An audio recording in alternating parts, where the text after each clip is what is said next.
Bom, vamos lá. Na aula de hoje nós vamos aprender como dimensionar a tubulação de gás. E para isso nós vamos seguir como referência aqui a Comgás, certo? Bom, vamos lá. Nós devemos considerar alguns pontos importantes primeiro. Ó, para nós sabermos se o diâmetro que nós adotamos está coerente aí com o nosso dimensionamento, nós temos que observar os seguintes parâmetros: as perdas de carga e a velocidade na rede de distribuição interna, ou seja, dentro da tubulação. A velocidade máxima admissível dentro da tubulação de gás é de 20 metros por segundo. E para a pressão de operação, aquela que a concessionária fornece, é igual a 25 milibar. Então vamos lá, vamos tratar aí agora com unidades, para a gente prosseguir com os cálculos. É importante a gente saber.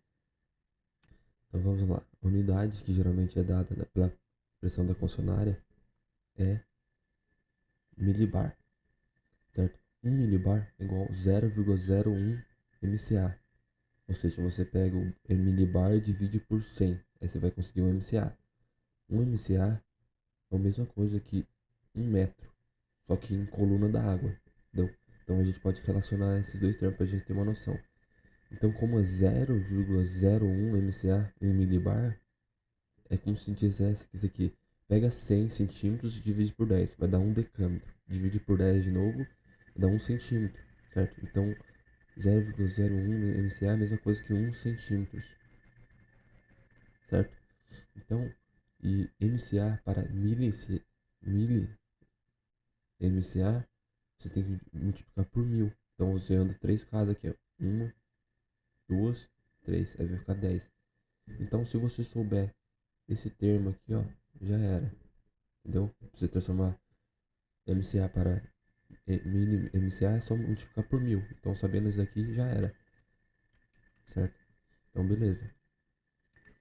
Aqui fala que a máxima perda de carga que pode ter é de 10% da pressão de dimensionamento, certo? Ó, lembre-se que pressão de dimensionamento é diferente da pressão de operação ou pressão da concessionária. Nós sempre utilizaremos um valor um pouco abaixo da pressão de operação, porque geralmente na concessionária tem variação e se for dimensionar no limite pode ter problemas. Então você usa aqui como se fosse máxima 20 milibar, certo? Para trechos que você tem que subir na tubulação, por exemplo, a tubulação está vindo aqui retilíneo e depois você tem que subir, você, você tem que considerar.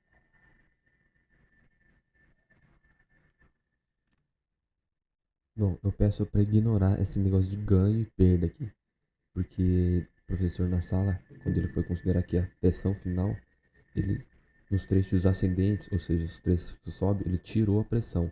E aqui no slide tá ganho de pressão. Mas faz o seguinte, se o gás tem que subir, ele vai perder pressão, certo? Então, para cada metro ascendente, você tira 0,05 milibar por metro.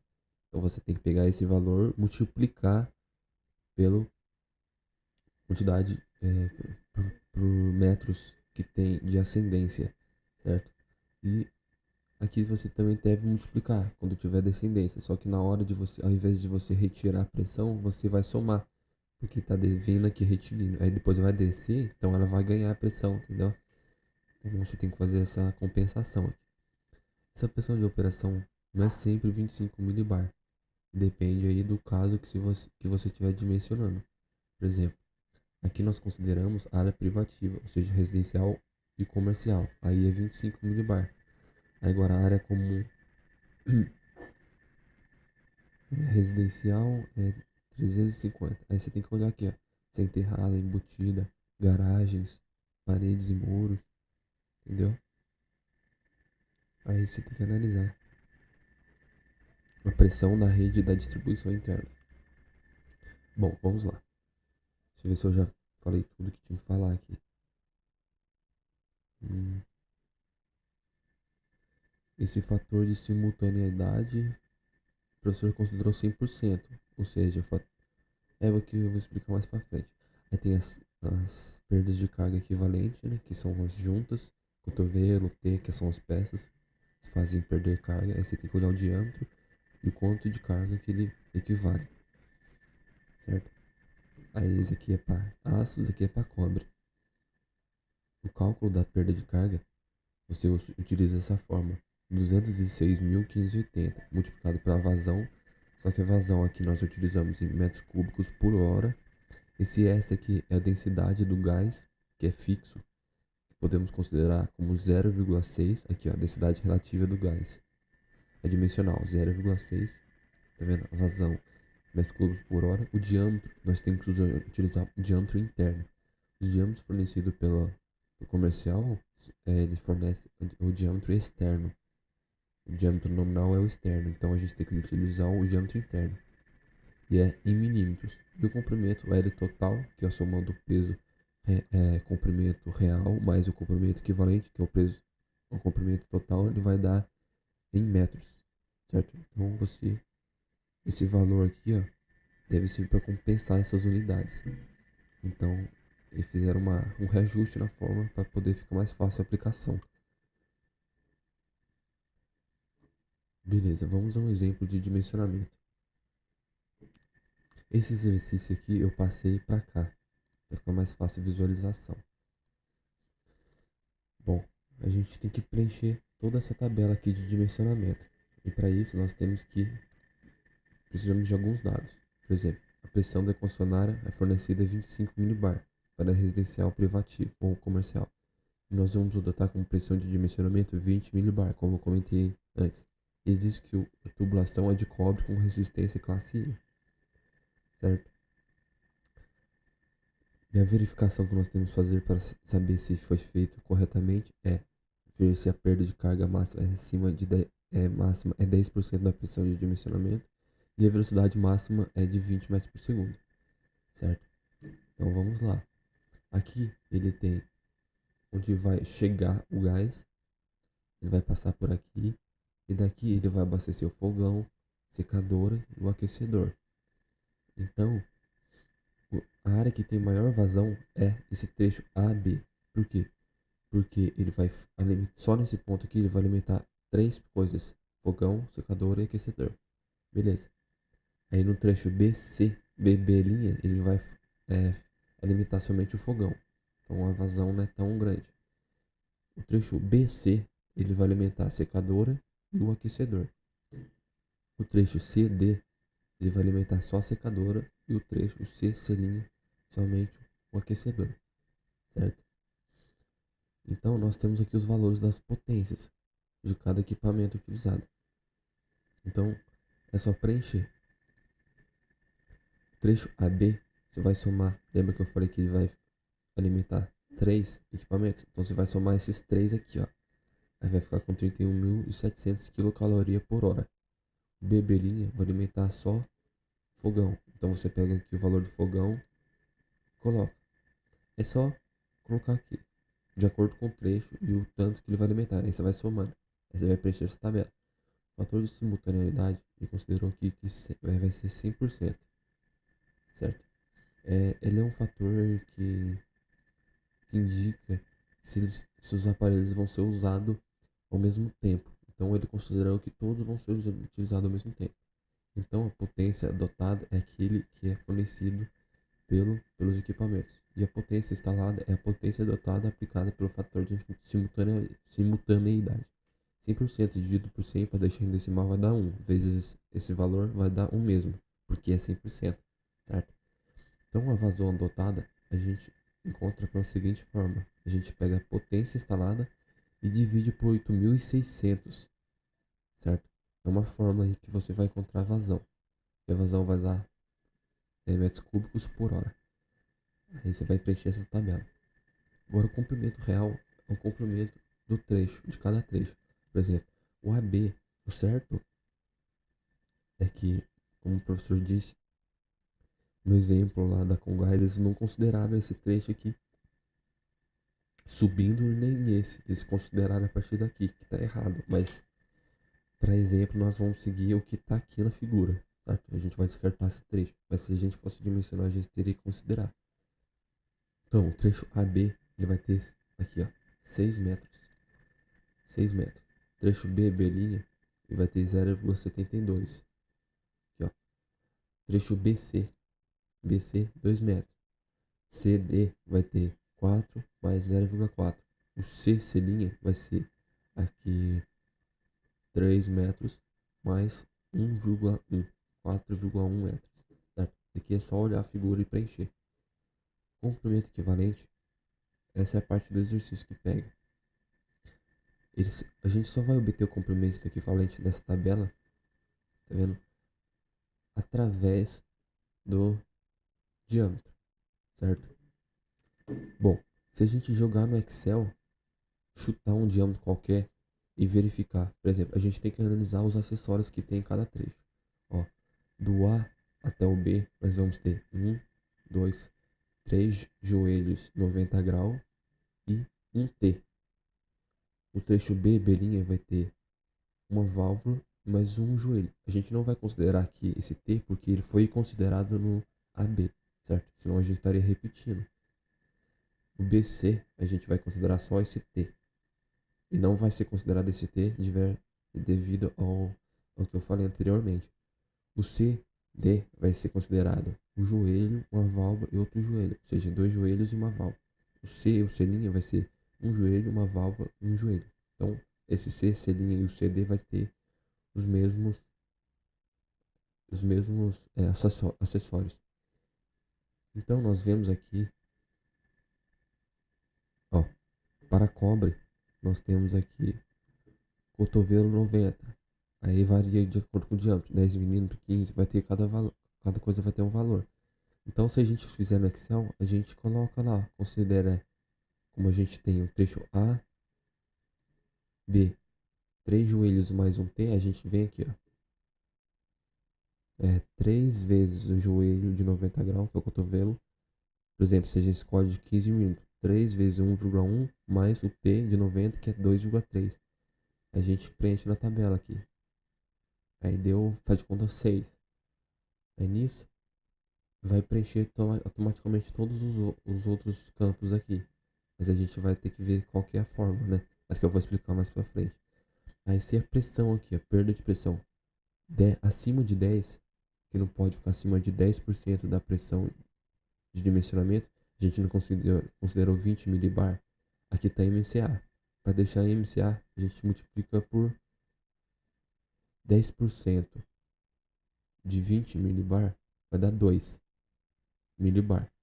Para deixar MCA, a gente multiplica por 10. Ou MCA, a gente multiplica por 10. Então vai ficar 10 o limite.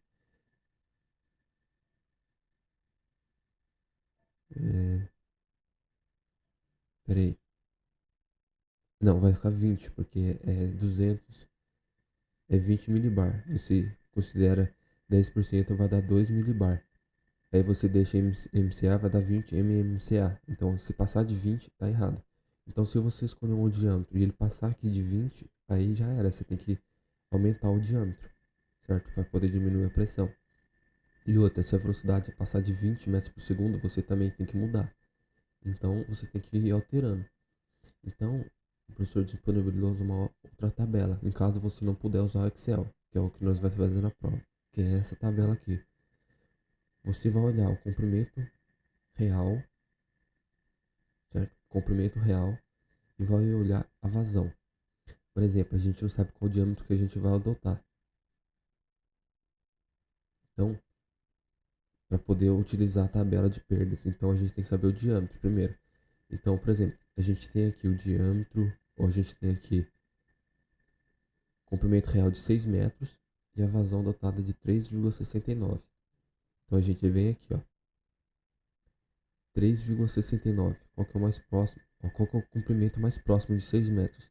Começa a partir de 10, depois 10, 20, 30. Então a gente vai olhar o comprimento de 10. Então a gente vai ter que olhar essa linha. E aqui fornece a capacidade de metros cúbicos de gás por hora. Então a gente tem que ver um mais próximo de 3,69.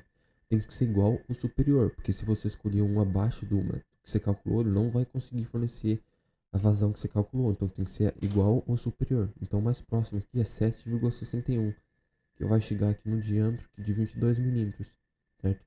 Então para o trecho AB, que nós obtemos essa vazão aqui, ó, 3,69, vai ser um diâmetro de 22 milímetros, certo? Então, A gente olha através dessa tabela também o diâmetro interno, que para de 22 milímetros é 20,8 milímetros, que vai dar preenchido aqui, ó, diâmetro interno, 22 é 20,8. Então, aí conseguimos calcular o comprimento equivalente. Nós vemos aqui nessa tabela, ó, 22 milímetros, tá aqui, ó, 22 milímetros, aí 3 cotovelos de 90, vai dar, entendeu? Um valor, mais um T de 90, só que de 22 milímetros, vai dar esse daqui. A gente soma, aí a gente preenche essa tabela aqui, ó, certo? A gente faz isso para todos, só olhando o comprimento real e a vazão. A gente adotamos os milímetros. Isso se a gente não tiver o Excel nas mãos. Se tiver o Excel indicado, a gente escolhendo diâmetro por diâmetro até ir verificando de acordo com a perda de pressão e a velocidade, para escolher qual que é o melhor, mais indicado. Isso aqui dá uma aproximação, entendeu? Aí beleza. Assim que você achou o comprimento real, o comprimento equivalente, você tem o comprimento total, que é a soma dos dois, certo? Aí o diâmetro nominal a gente já teve, o diâmetro interno só já tá tabela. Aí a gente tem que considerar as alturas de subidas para atender os aparelhos. No trecho AB, ele não tem subida, ele tem descida. Ele não considerou esse trecho aqui. Então, ele não tem nada, por isso que eu coloquei um X. Trecho BB'. BB' ele tem subida, que é 0,72 metros. Então, para cada metro, ele considera 0,05 milibar. Então, você multiplica esse valor por 0,05, só que você deixa em MMCA, que vai ser 0,5. Multiplica por 10 de milibar para MMCA, pra você encontrar esse valor. Aí você obtém que é 0,36. E você vai fazer isso para todos os trechos, certo? Então, a pressão inicial, vamos ver aqui, ó. Ele entra com 200 mmCA. 20 milibar é 200 mmCA, certo? Então, a gente tem que ver a perda ao decorrer da tubulação aqui, ó. Então, para isso nós calculamos aqui a perda de pressão. E para isso nós utilizamos aquela forma que eu te disse. Essa forma aqui, a gente coloca no Excel e ela vai calcular pra gente. A gente usa o diâmetro interno, comprimento total, vazão 1 metro cúbico por hora e a densidade que é fixa, que é 0,6. Certo? Então beleza, aí a gente encontra as perdas de pressão. Vamos lá. Beleza. Então, nós encontramos a pressão, ó, pressão inicial é de 200 mmCA. Ele entra com essa vazão aqui de dimensionamento. Ele vai ter essa perda aplicando aquela forma de 8,3 mmCA. Aí a pressão final vai ser essa menos essa, que é 191. Então a gente tem a pressão de 200 aqui e a pressão de 191 aqui nesse ponto. Então, quando a gente for analisar o trecho B, B', a pressão inicial do trecho B, B' vai ser 191,8, entendeu? Aí, para a gente encontrar a pressão final do trecho B, B', a gente tem que fazer o seguinte: pega essa pressão inicial de 191,8, menos a perda de pressão, que é calculada pelaquela fórmula, menos ainda o trecho da altura lá que eu te lembro que eu falei. Então, você tira esse trecho aqui, ó. Bom, na verdade, esse daqui que está multiplicado já com compensação. Então, você vai subir, então vai perder carga. Então, você tira. Você vai bater essa pressão aqui, ó. Aí, para analisar o trecho B, BC, a gente volta com aquele valor lá, 191,8, porque o início, ó, a pressão final do trecho AB é a pressão inicial do trecho B, B' e do trecho BC, entendeu? Aí você vai fazendo esse esquema aqui. Aí você precisa encontrar depois a velocidade de metros por segundo, que é aplicação de fórmula também, que é vazão é igual a velocidade igual a vazão pela área. Então você pega a vazão, só que agora você tem que deixar em metros cúbicos por segundo. Pega essa vazão aqui, multiplica e deixa ela em metros cúbicos por segundo e divide pela área do diâmetro interno, certo? Sempre do diâmetro interno.